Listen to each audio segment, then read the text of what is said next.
سلام عليكم. تعالى اقول لكم على فكرة حلوة قوي لغدا سريع ومنقذ، وبس في نفس الوقت هيطلع شكله لطيف ومغذي وحلو جدا. هتجيبوا اي خضار متاح عندكم في التلاجة، وانا دايما بكون حاطة في الفريزر فراخ متبلة بتتبيلة التندوري بتتباع في السوبر ماركتس الكبيرة. بجيب بقى صينية بحط فيها ورق زبدة وبنزل بالخضار. انا استخدمت بروكلي وبصل بطاطس جزر، كوسة، شوية مشروم وشوية توابل بسيطة هكتبها لكم تحت الفيديو، لان الفراخ التندوري اوريدي بتنزل فليفرز حلوة قوي على الخضار ده. شوية زيت زيتون وبس كده بنقلب الخضار مع بعضه. بحط اي شبكة على الصينية وبحط عليها الفراخ بالتتبيلة بتاعتها الخطيرة دي.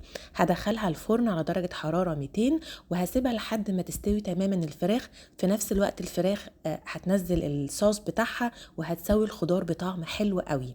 في الوقت ده بكون بعمل شوية رز ابيض وشوية سلطة زبادي ما بياخدوش اي وقت. هنطلع الفراخ هتلاقوا شكلها بقى حلو كده ولونها جميل حتى من غير شواية. في حركة اختياري انا بعملها بس فعلا بتخلي الطعم احلى بكتير.